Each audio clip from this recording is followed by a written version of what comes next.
Well, hello. This is the final uh, Redemption Meditations podcast of 2023. Ever. What? It's been a We've great reached the run. end. We've been canceled. Not yet. No, so we are an award-winning podcast, and we are here for one final time. And so, what I thought I would do, so it's the usual cast of characters: Dana, Lee, and Steve. Right. So, hi. What I thought I'd do, as we were discussing this last one in 2023, so it is the 26th of December as we record. Not sure when you'll listen to it, but it's the 26th of December. We are facing down New Year's Eve, coming up this coming Lord's Day. And every year, there are a lot of people who make New Year's resolutions. What are those things that we're going to do? And I'm really going to get better at it this year, right? I'm going to learn how to play guitar. I'm going to, figure out, I'm going to, visit all 50 states, or whatever it is. We come up with these kind of resolutions. These are the things I'm going to do this year. I'm going to lose 35 pounds. I'm going to do that, all these things. And usually by February, we're done, right? Usually we're maybe not even February. At maybe best. It turns out some of that stuff is hard, man. That's why we have to make a resolution. So as we talk about that, as we think about that, because there are people listening that make them, let me ask this. Do you guys ever make New Year's resolutions? No, not anymore. I used to in a real serious way. I mean, you kind of know just what you said, it doesn't last through the year usually. The closest I come to making a New Year's resolution is writing out my list of books that I want to read in the coming year. That's about it.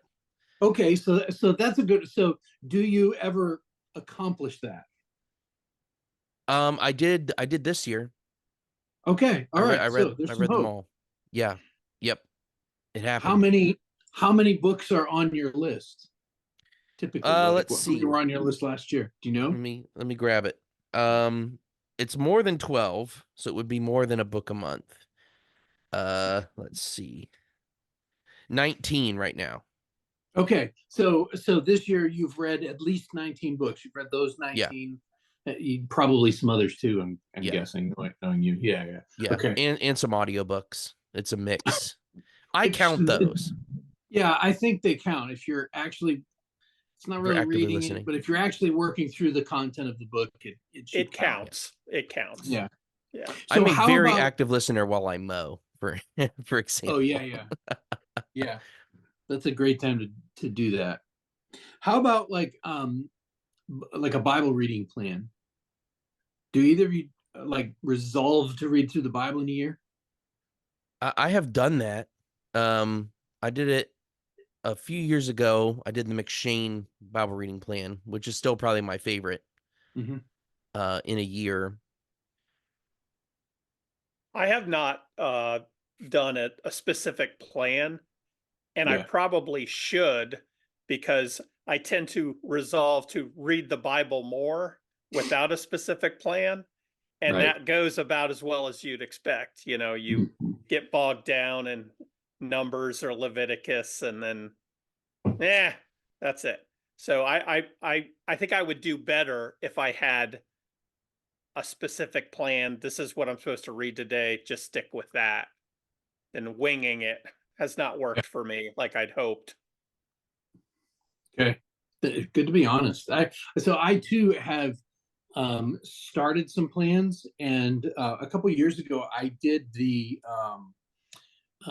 Dr. Lee, you might remember the name of it, the one where you read 10 chapters a day. It's somebody's name, and it's from all over the Bible, right? So you read a proverb every day, you read a psalm every day, and I think from the book of Acts. So you're in somewhere in that every day, and then there's 7 other chapters throughout the Bible. So you actually read more than just through the Bible. You're actually like ingesting the Bible through the year. And the I will be Grant honest, Horner Bible reading system. That's what it that's is. the one, Grant Horner. Yeah. I'll put a And link. I think he's a pastor at, a professor at Master's Seminary, or he used to be, I think. But anyway, that was a good plan, but it was very ambitious. And I actually made it into September. And then I had gone on vacation or something. We went away, and that messed up my whole routine. I would get up first thing in the morning and read. Yeah, and anytime my routine gets messed up, it sort of really messes with anything like that. But as I was thinking about this, as I was thinking about New Year's resolutions, Jonathan Edwards has. So Jonathan Edwards is probably, historically speaking, probably one of the most famous American pastors of all time. And so he lived in the early 1700s in colonial America, New England mostly, the Northeast. He was also in New York and New Jersey. But served as a pastor in Massachusetts, and is very well known. Has written a lot of works and some of his sermons, and was instrumental in the Great Awakening, the first Great Awakening in the United States in our religious history. The Lord really used him and continues to use his writing. My wife recently, while we were on vacation, she read. And I don't remember the name of it, but it was an account, like a biography of his wife, actually, Sarah Edwards. And it was really interesting. And just sort of gave a glimpse into the home life of the Edwards family, and really from the wife's point of view, his wife's point of view.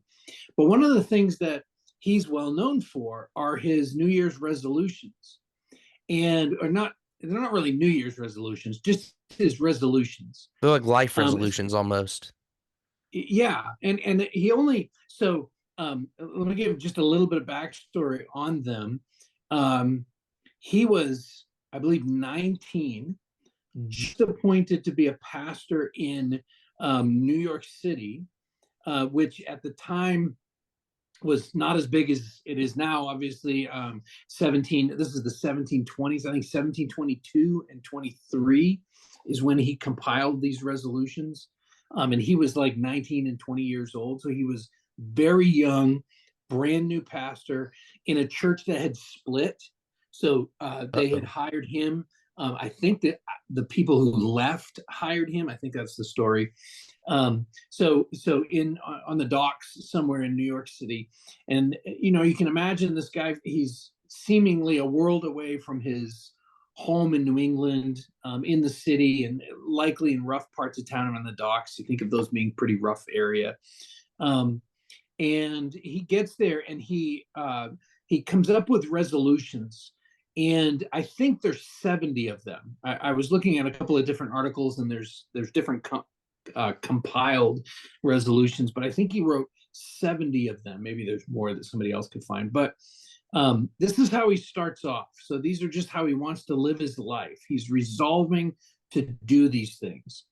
And it starts this way. He says, being sensible that I am unable to do anything without God's help, I do humbly entreat him by his grace to enable me to keep these resolutions so far as they are agreeable to his will for Christ's sake.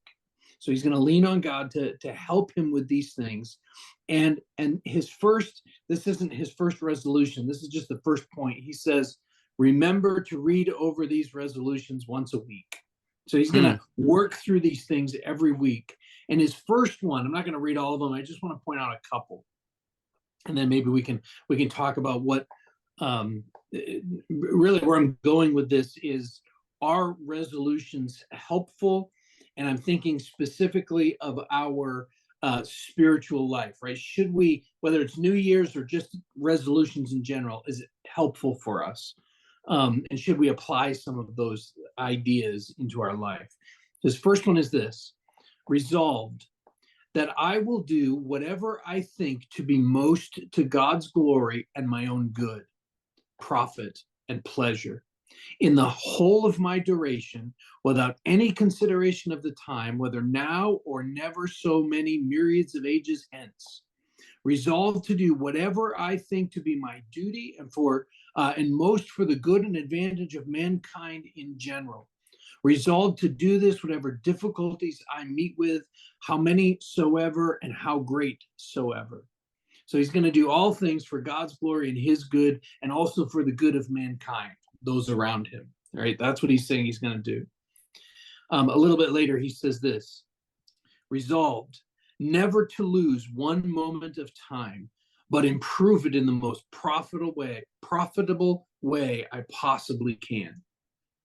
Okay, and Wow. then I'll read just two more, and then I'm going to open up for you guys to discuss. Resolved to think much on all occasions of my own dying, and of the common circumstances which attend death. Ooh.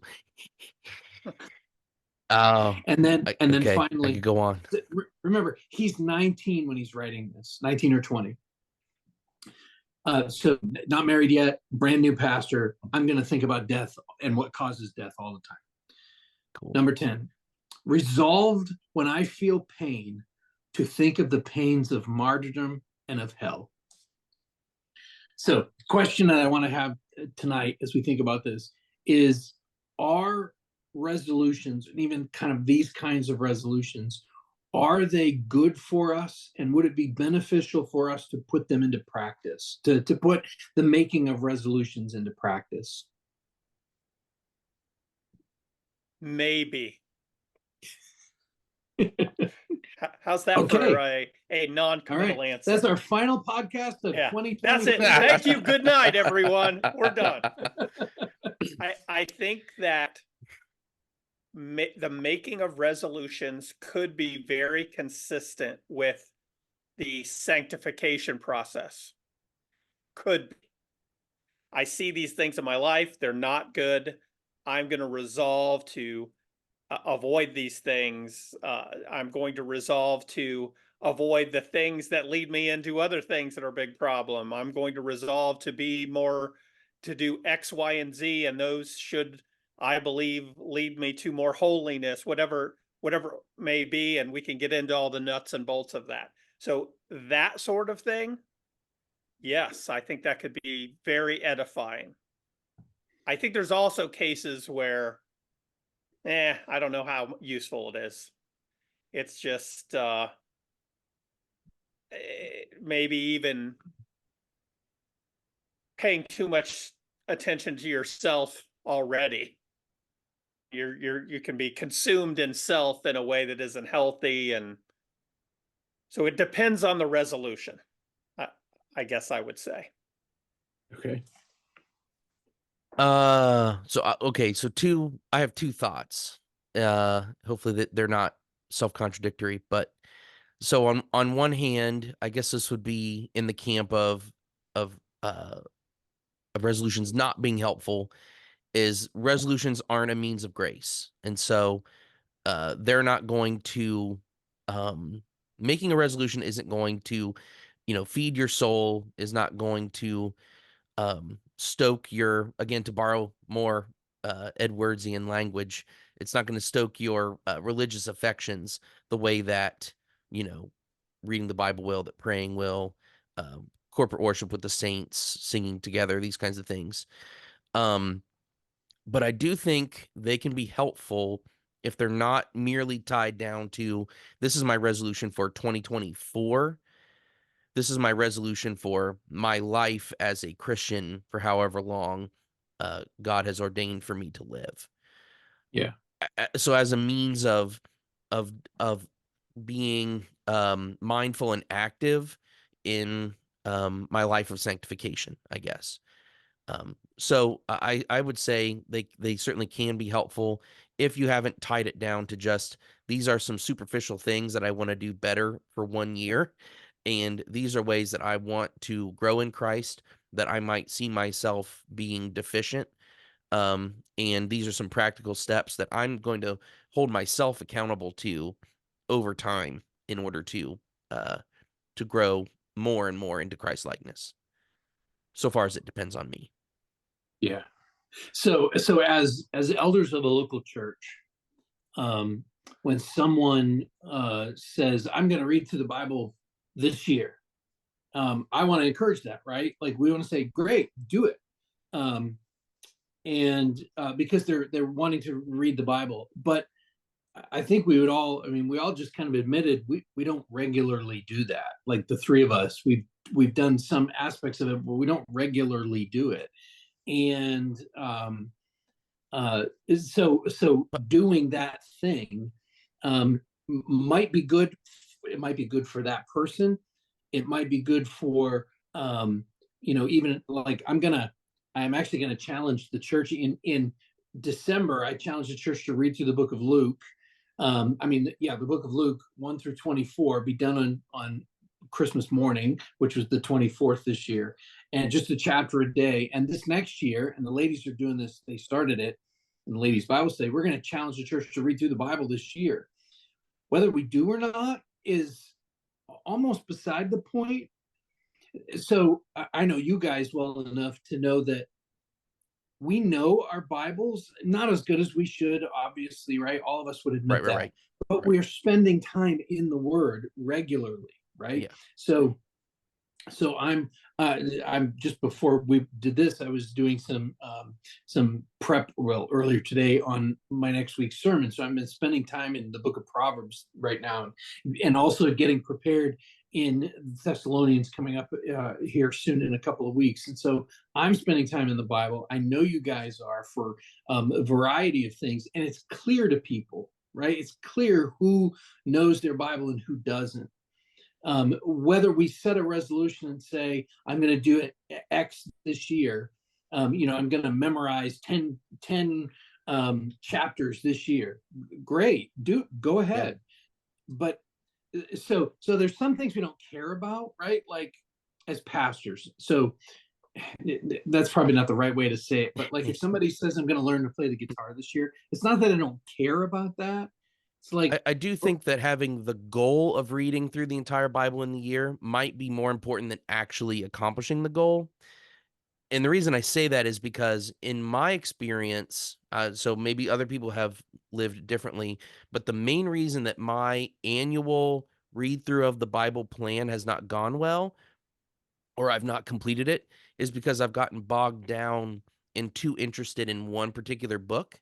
And instead of going broadly within 1 year, I drill down into one particular book or a particular concept or theological doctrine of something, and then start tracing that through other parts of the Bible in a study that was born out of that heart to read the entire Bible. Instead, I ended up doing a study that was essentially biblical theology into something that came out of something I read during the beginning of that plan. So, and that was fruitful. Not saying that completing a whole cover to cover read through of the Bible that year wouldn't have been fruitful, but that detour that ended up in me not finishing that resolution was actually a fruitful experience for me. Yeah, I think that if the goal is I'm trying to be a better person, then you could get bogged down in, and the means to accomplish that is I'm going to do whatever somebody's resolution would be, right? Like I eat French fries every day and I'm not going to eat any next year. Well, and then you ended up eating French fries 10 times next year. That's a win, dude. Like if you went from every day to 10 times, that's not a fail, so we don't want to get so bogged down into, I set this specific thing. I'm going to read every verse of the Bible. And I, read 98% of it. That's a win. Well, that's spike the football worthy, even if you didn't technically cross that line. Let's not get bogged down in that. That's I'm not sure that resolutions are super helpful if we're going to get into that level of pass fail on it. Yeah. Yeah. So let me give you one more that Jonathan Edwards said, sort of in this idea of reading the Bible or knowing the scriptures. He says, resolved to study the scriptures so steadily, constantly, and frequently that I may find and plainly perceive myself to grow in the knowledge of the same. So I'm going to study the Bible so regularly that I will notice that I'm growing in my knowledge of the Bible, right? That might be through setting those goals of I'm going to read through a chapter a day. It might mean, like Lee said, I'm going to start and I'm going to go until I get distracted by something in the Bible, Mhm. right? By a branch of theology or studying the Trinity, for example, or something like that. Whoop, whoop. I'm going to go.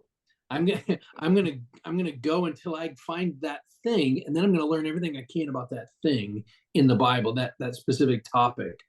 I think all of that is a good thing, right? Like if you came and said, yeah, I only made it to Genesis 15, but then I started this study of covenants and the relationships between the king and the like, Yeah.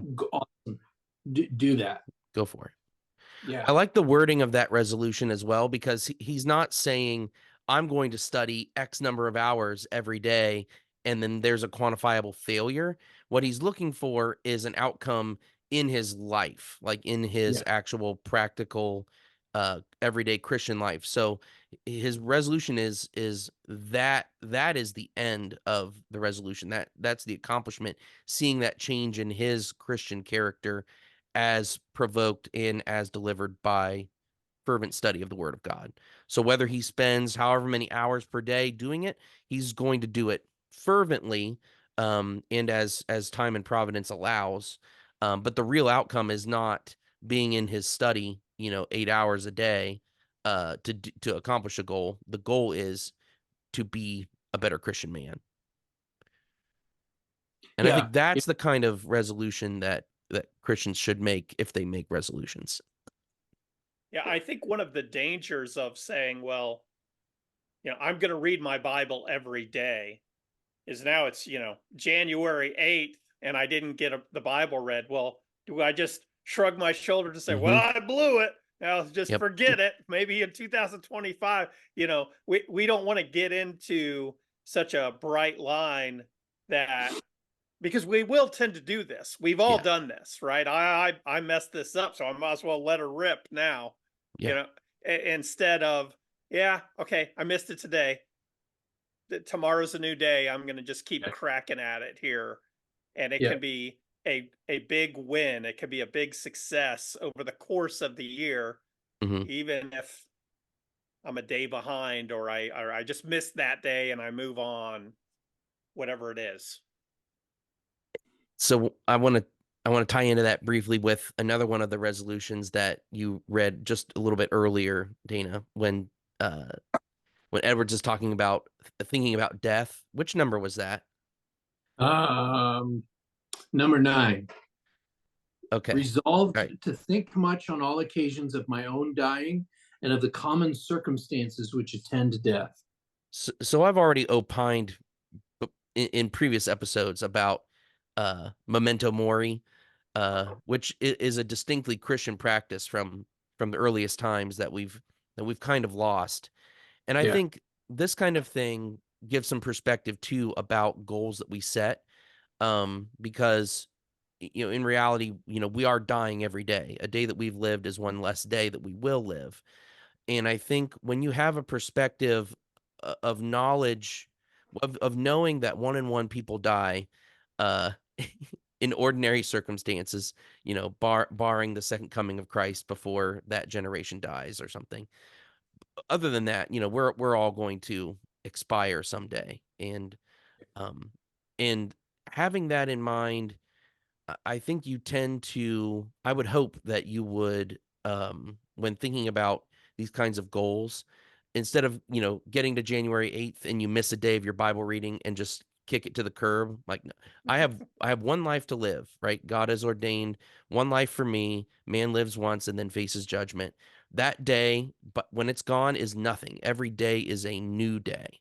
So if you missed it and God gave you another morning to wake up, that is another day to accomplish a life, one more day in the life of glorifying God of one Christian. Uh, and I think that perspective of like, I've got to 100% this thing is so short-sighted in terms of these kinds of things. So I think a memento mori mindset is very, very healthy and helpful for Christians. And that idea, that memento mori idea, is, the psalmist says, "Teach us to number our days." Right? We are calling. It's on my planner for next year. I'm putting my money where my mouth is. There Resolved it to number my days. Resolved to number Lee's days. Yeah. Your days are numbered, Lee. Yeah, Sounds to good to teach me. us to number our days. How does the rest of that go? Teach us. It's Psalm 39. To get a heart of wisdom. Yeah, to get a heart of wisdom, right? So teach us to number our days, and we might get a heart of wisdom. I think as he's writing this, and as we think about that, the second part of that, what I was thinking of when you were saying that was, so not only teach us to number our days, but his mercies are new every morning, right? Mm-hmm. Like we can look to Christ every. This is what you were saying. We can look to Christ every morning and say, you know what? Yesterday was terrible. I didn't, even if it was just busy, or I was sick, or I just didn't get to it. I didn't do whatever it was, whatever my goal was. Today is a new day.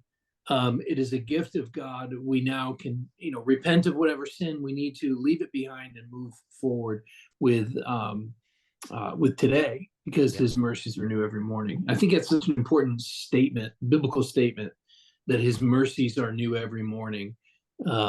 That should, if we truly hide that in our heart, right, it should keep us from going down the road of despair.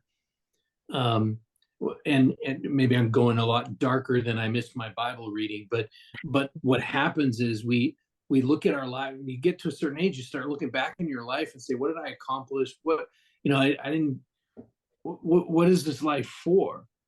And it should stop us from doing that, because it's never too late. You talk to people who either talk to people who are brand new believers as adults, even as older adults, and they think of their life as such a waste when they were younger. But that's not the way that the Bible portrays the Christian life. Right? His mercies are new every morning. As long as it is called today, we can call upon the name of the Lord and rejoice. It's not an accident that verse about His mercies being new every morning comes from the book of Lamentations too. Yeah, it's not an accident. Right. There's lots to lament about, and yet that's kind of the trump card. Yeah. I think people should be encouraged that blowing it, whether it's January 8th or December 8th, does not undo what you did accomplish with some success prior to that. Right? So if you're going to resolve, I'm going to spend more time with my little children, I'm going to read a book to each of my children before they go to bed at night, and then you have a bad week in July, that doesn't mean that the first 6 months of the year when you were doing this faithfully, the kids don't have amnesia set in, and that none of that matters, right? So pump the brakes on, you blew it today, just cratering the whole thing. That's not true. Yeah. And I guess I go back to that because I know in myself, and I think this is pretty universal in all people, we are almost like looking for an excuse. Just as soon as we blow it, well, I'm off the hook. I guess that's not a resolution anymore. We're done. Don't do that. Don't do that. Yeah, you blew it. You ate the cookie, or you did, or whatever you did. All right, move on. Yeah. And there's an element to it of not living in regret, right? So what actually one of Edward's another one of his resolutions, he says, I frequently hear persons in old age say how they would live if they were to live their lives over again. Resolved that I will live so just so as I can think I shall wish I had done, supposing I live to old age. Wow. Wow. So he hears people lament that they did that. Man, if I could do it over again, I would do these things differently. And he's saying, I want to live in a way that when I get older, I say, this is exactly how I should have done it. Now, because we have sin nature and, our sin is still battling with inside, I don't know that that's actually possible, but it certainly is. We certainly can have some goals toward that, right?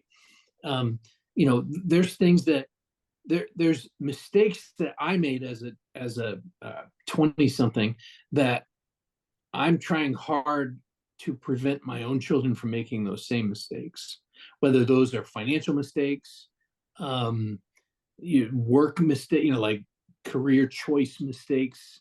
I'm working really hard to teach not only my kids but the people in the church, like, don't make those same mistakes. You're going to make other mistakes, but don't make these mistakes, and live so that you can look back and say, you know what, I'm proud of the work that I've done. The life that I've lived, the kids that I have raised, whatever kind of category we're talking about. Yeah, I think that this would be one of the arguments for making resolutions, and that is that oftentimes failure, if we're going to think of those resolutions in a very strict way, is assured. Yeah. It is a certainty. If we're all supposed to be striving towards Christ likeness, failure is assured. Yeah. And that doesn't make that any less worthy of a goal. Yeah. So part of what we're talking about are setting those kinds of goals. Let me give you just a little bit of insight into, like, this is like a professional thing or part of my ministry. A few years ago, I just felt like I needed some kind of goals in my they were personal goals for what I was going to do as a pastor. So I'm talking about, like, for the church, not just like I'm gonna be a better preacher, or I'm gonna work on my, like, I have, or even like my relationship with my wife, like we have those kind of goals. But this is more like how, in my role as a pastor, are there some things that I want our church to advance in, to get better at, and to grow in? And so I'm not sure when I actually first started doing this, but I started kind of usually telling the elders, here's some things I want to work on. And then I started telling the church some of these things. And so in 2019 and 2020, and we don't need to speak about 2020, but during that time period, I had 5 goals, 5 resolutions of, here's some things I want to work on this year for our church. So this goes back for 4 or 5 years now. And one was establishing a biblical diaconate. So we had at that point one deacon who was serving and doing some very specific things, but we needed a team of men. Our church was, in 2017, we saw some pretty significant growth. 2018. So by 2019, we really needed some more deacons. And so we wanted to establish a biblical diaconate that would serve the church and meet the physical needs of the congregation. So that was one goal. Another one was to lead in building renovations. We were running out of space. We had some plumbing issues and some electrical, like AC issues. We just had some like the classrooms, the kids' classrooms didn't have any air conditioning, and whenever we did evening things or VB, we just needed to make some upgrades to our building. Instead, in 22, we ended up trading it in for a new one. But that was one of the goals, is to really get going on some renovations. I also wanted to join a fellowship of churches, like-minded churches. Um, early on in the ministry, my ministry here at the time, Logan'sville Community Church, we were pretty out there and alone, and really the only um, uh, reformed in any way church in the nearby area.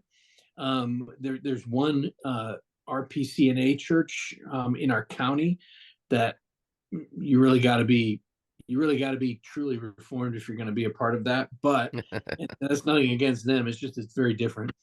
But they weren't who we were, and so especially Credo Baptist. And so we wanted to join a fellowship of churches. We did that in Fire Fellowship, and we wanted to adopt a historic confession of faith. Um, because of what we saw going on in our country. And we wanted to just join in with a group of churches that we are like-minded with, but also a confession that went beyond our church. And so we've worked on that. We actually haven't quite accomplished that one yet, but becoming a 1689 particular Baptist, Reformed Baptist church is where we've been headed. And then the fifth one was hiring an assistant pastor, and so we brought Pastor Ben on to help. And I think those kind of, I always call them pastoral initiatives, but they're resolutions. I always thought those, like setting those goals for myself to say and to put it out there for accountability to the church, to say, here's some things we want to work on. I want to work on. I need your accountability. I need you to ask me, like, so how's this going? When is this new pastor coming? And those kinds of things were helpful to me, because I want to see the church grow in certain areas, and I want it to be healthier. And so in these things, I want it to be bigger than just me, but to be a part of the church, like to have the church actually be a functioning church where the body is. So it's Ephesians chapter 4, right? He gives pastors, so there's apostles, prophets, evangelists, shepherds, and teachers to equip the saints for the work of the ministry. And so that the body, as it goes through a line of things, but so that the body builds itself up in love. And that's kind of the point of these things. And so, my question, I guess, here is some of that type of thing. I know I'm kind of talking about what I did a few years ago. I've got more this year. I tried set some every year. But are these things helpful for us as Christians, or for the broader body of Christ, or this even a local church? Are they helpful for our growth if the pastor, the elders sort of lead in setting some of those initiatives and saying, look, here's the things we want to do this year, those goals? Is that helpful for the church? Yes, I do believe it's helpful. I'm actually looking up a quote that came to mind. It's just a saying. It was something to the effect of, if a man knows not for which port he sails, no wind is favorable. It's saying I love. It's like you need to know what direction you're going in if you're going to know if it's going well, you know. And any church that is worthy of the name should have a mission in mind. There's a mission we're called to fulfill, and there are strategic things that we should have in place as we continue to engage in that mission.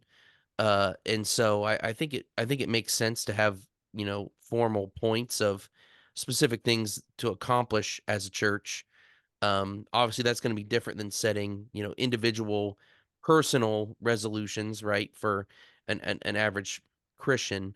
But it's not going to be exactly like, growth initiatives for a Fortune 500 company, right?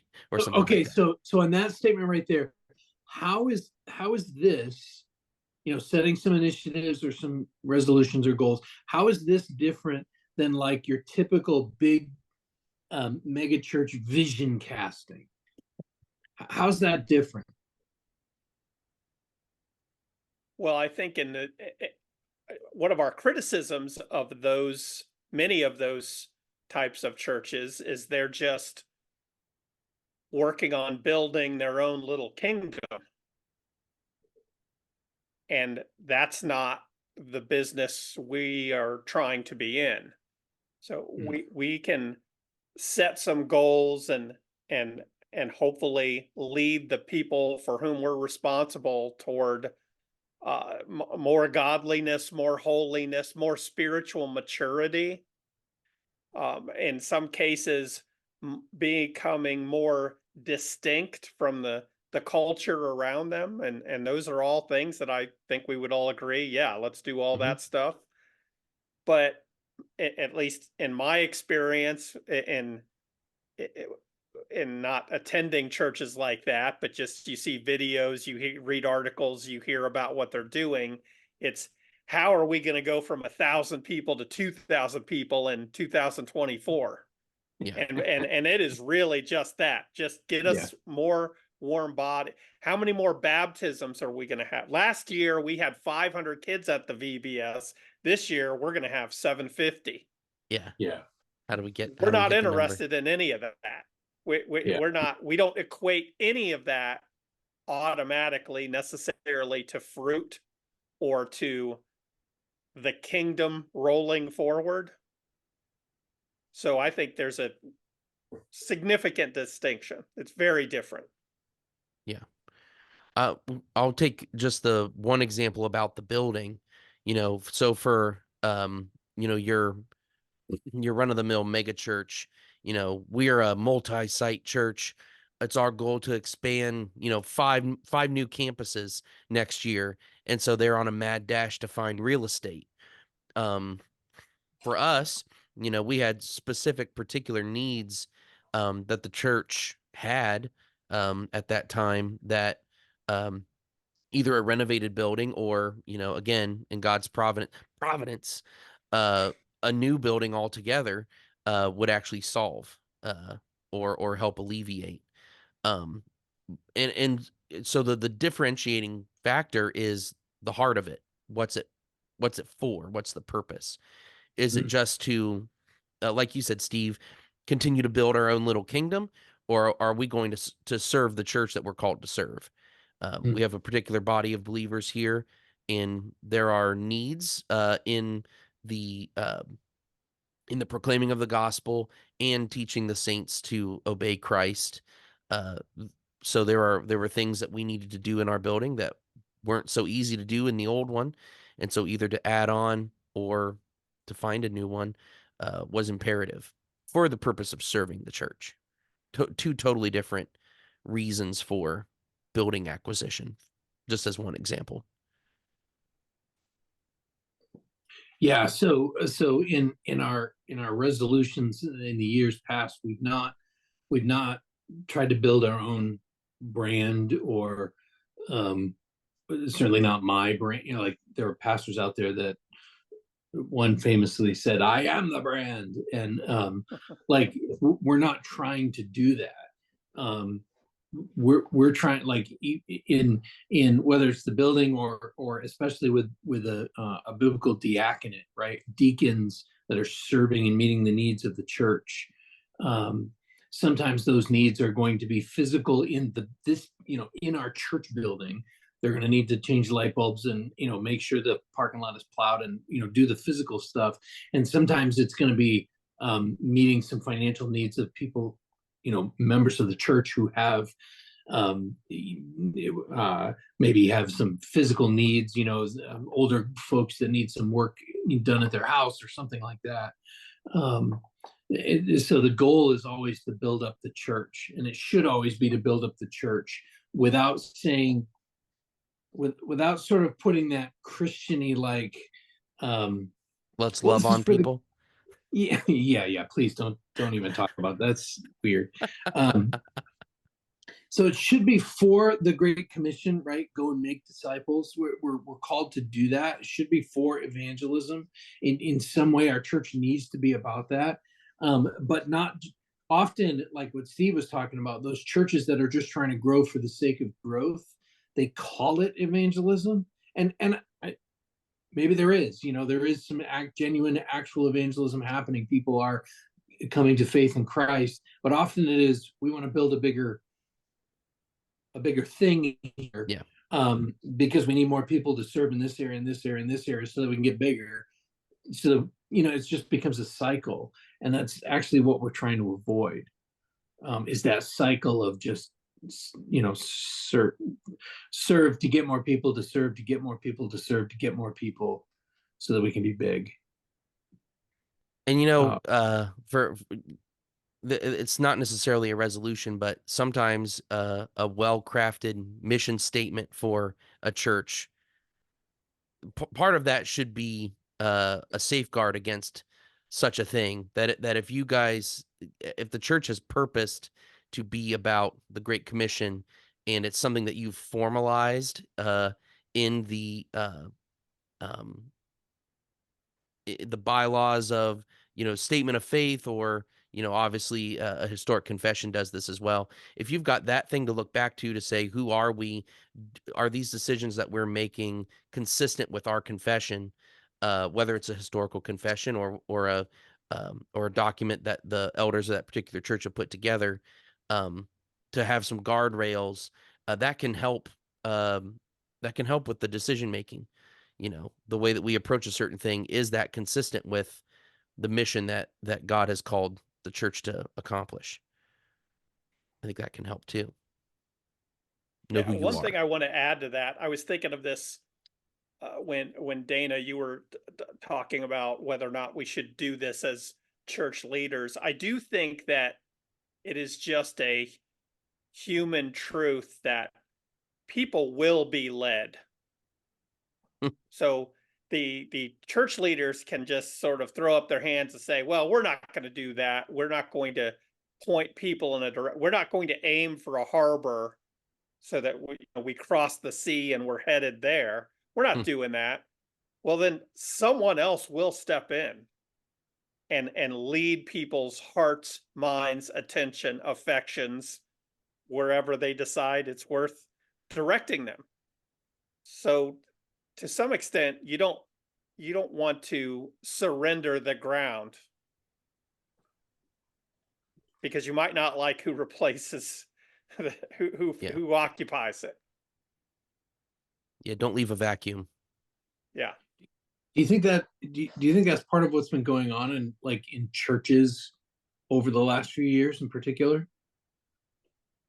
I think that you certainly have some very loud voices shrieking at the top of their lungs that are hard to ignore. And if churches and, well, specifically church leaders don't have anything to say, well, then the momentum is going to just follow those shrieking voices. So it could go either way too, though, right? Like, it could be evil worldly voices, whatever they happen to be, or it also could be, like, especially in this day and age where we have easy access to the celebrity pastors, and some of them are solid. Like, I like a bunch of, like, I have a whole series of them that I like, right? So they could be good, solid, faithful men who have a large following, books or online or whatever, that if our church is headed this way, but this guy's going, like, it's not like he's going way over on left field, like like some evil organizations are trying to get us to go, being all inclusive and blah blah blah. He's just a little bit different than what we believe, but because we're headed here, but we're not real strong on articulating what our goals are, these other voices of good people can take our people in a different direction. Does that make sense? Yeah, we have access to a lot of voices of people who are, I'm going to try to be delicate and winsome. We have access to voices of people who are either unqualified or disqualified from the office of elder for whatever reason, who very easily, through social media, through X, formerly Twitter, whatever, YouTube, who can actually play a big role in the destruction of the local church, because the actual leadership, the actual elders of those churches are not engaged or not aware of what's going on. A vacuum has occurred, a leadership vacuum. And instead, if the local leaders aren't speaking, if they're not able to lead, people are going to find, just like what you said, Steve, people are going to be led somehow. And I think oftentimes it's the unqualified or disqualified voices that speak loudest, especially online. And that Yes, definitely has a deleterious effect on the local church. I think that's absolutely true. And I think so if we use fatherhood as an illustration of this, if you have the father who just doesn't really have anything to say, doesn't seem that interested, isn't actually around that much, it's very likely that someone else will fill the father figure role. And that could be a good dude. But that's not really how it's could be- supposed to work. Yeah, it could be a pastor, a youth leader, or something Right. like that. And which and is fine. sometimes that's necessary. In a sinful world, we need to fill in the gaps. But if for the father in question, this is your job. Right. And I think there is an analogy there with church leadership. This is your job. Yep. They shouldn't have to go to YouTube to follow some other guy, even if he's a good guy. Maybe he's smarter than all three of us put together. That's not the point. That's Yeah. not the point. You're here. You're in this church family, and we're responsible for you. So we're not getting out of this. You know, this is on us. So Mhm. yeah, we should be doing these sorts of Well, things. that's part of the impetus behind this very podcast on which we opine. You know, another additional avenue for extra discussion, extra consideration points, extra opportunities to have conversations within the church, in a way that's not in an asynchronous fashion, that we don't all have to be in the same room at the same time to be considering a topic, a particular topic that may or may not link in with the current exposition from the pulpit or Sunday school or whatever else. Just an additional avenue. I think it's an opportunity, you know, for elders to lead, and for churchmen and churchwomen to continue to consider the things of God together. But so I think this medium can be very helpful, even though some people misuse it, or the wrong people use it, I guess. So on that note, I'm gonna this year, actually this week, I am going to challenge the church. We put together It's beautiful. Well, it is, isn't it? So I put together a reading plan to read through the Bible. I want our people, one of the things we talk about, like, what are our goals? I want our people to know what we believe and why we believe it. That's a statement that I heard years ago. I'm sure I heard it on the White Horse Inn radio show. And I love that statement, because that's actually what that's our goal in teaching, right? Not only to know what we believe, but why we believe it. Why do we believe? So you could talk about marriage. Why do we believe that marriage between one man and one woman and for life? Like, why do we believe that? So the part that I want to just stress is the Bible reading. Just a challenge. Read as much as you can. I'm going to hand those out at church this coming week, to be a people who are saturated with the Bible, that have the opportunity to do it, and then we could read it all together. That would be awesome if we were all reading the same thing. They're also going to work on this year. I'm going to so talking about some of those initiatives. My goals this year is I want to do some more deacon training and development. As we continue to grow, we have areas of service that are needed in the church, and the Lord has continued to raise up faithful men. I want to continue to build the relationships with some like-minded ministries. We've done a really good job with our local pregnancy center. There's a couple other local ministries that we've built some bridges, and we've really would like to strengthen those relationships, and then some other churches as well, to just really build relationships. For a long time, I said this earlier, for a long time, we were really the only church. Maybe I'm just, I don't know. I think we really were the only church in the area, Credo Baptist, held to, preaching through books of the Bible, solid and reformed church. There really wasn't anybody around, but the Lord is doing a work in our area and raising up some other pastors and some other churches. And so I'm excited about that, building relationships with others. Yeah. And then there's a few other little things that I'm going to work on over this next year, but those are the goals. Like, I want to set some goals to say, this is where we're going. And so I just wanted to kind of have a discussion today, a little bit about resolutions, and are they helpful? Are they not helpful? And we went a little far afield in a few areas. I like that. I think it's cool to go on some rabbit trails here. So do you guys have anything else you wanted to add to any of this before we send Lee's ladder of library? Yeah. So, I guess speaking from personal experience, I've had years where I've made quite a few resolutions and only kept some of them. I've had years where I've made no resolutions and felt maybe a bit And stagnated. kept all of them? Yeah. I 100%ed that record. year. Set your sights low and you're never disappointed. That's right. But then, I've made some I don't know if I'd call them resolutions, but like commitments of things that I personally need to work on right in my own life. I don't know that I would call them resolutions. I like the term commitment. It's something that I want to be committed to in an ongoing, perhaps organic fashion. So not saying that it's a definitive thing that has to a task that has to be done every day, right? The way that some resolutions work.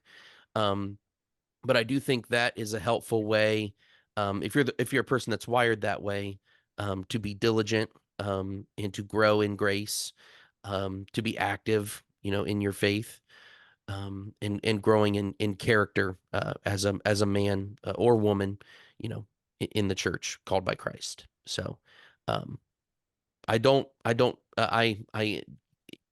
cautiously endorse the idea of resolutions. I just think they need to be done responsibly and with a long-term fulfillment in mind, not just tacked on to one particular year and then try something else later. Responsible resolutions. Good. Steve, anything else? No, I think we've captured it well. We kind of spent more time on it than I thought we would.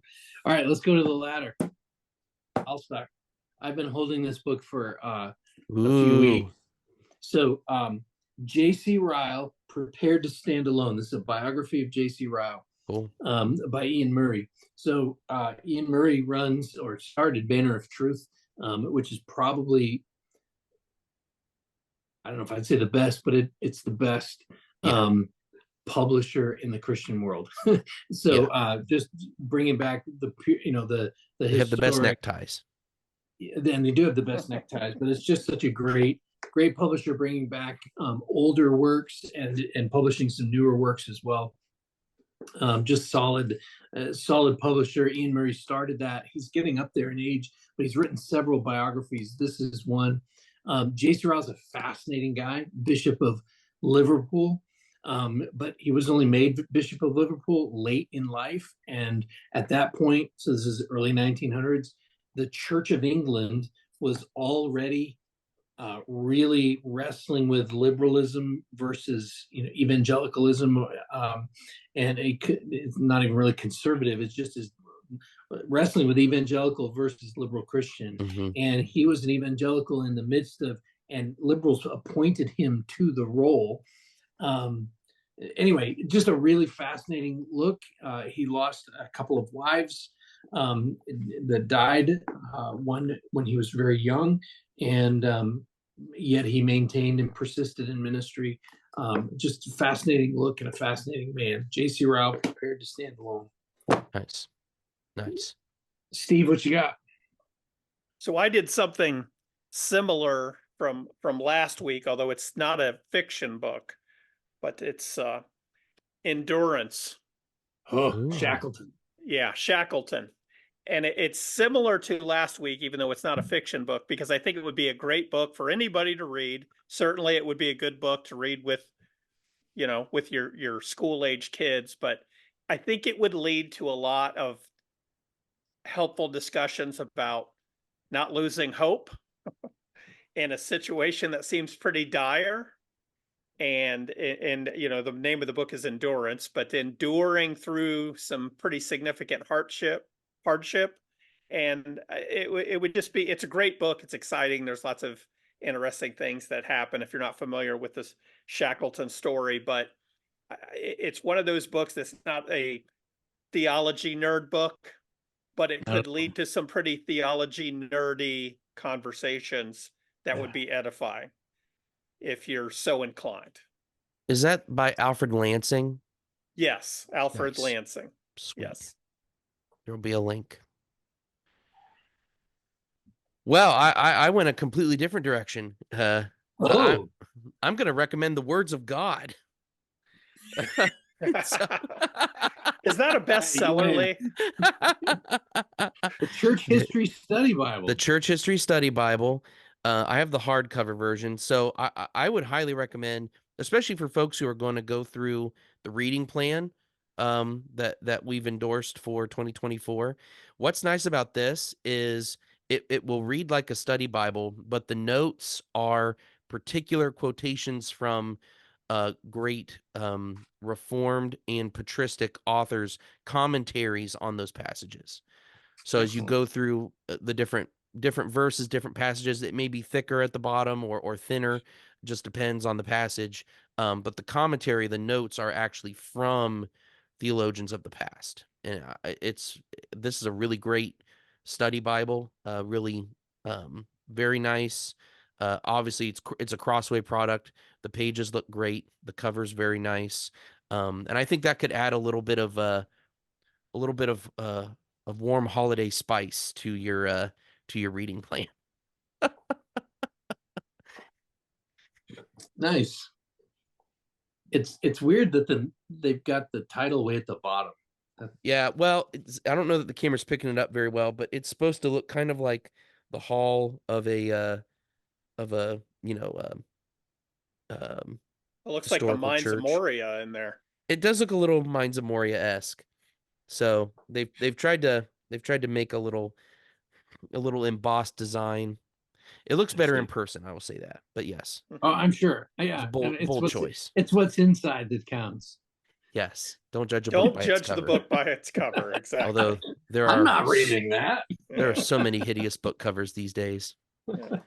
Actually, on the other pod, we did a whole episode on ugly book covers and what's the deal with people making such hideous book covers these days.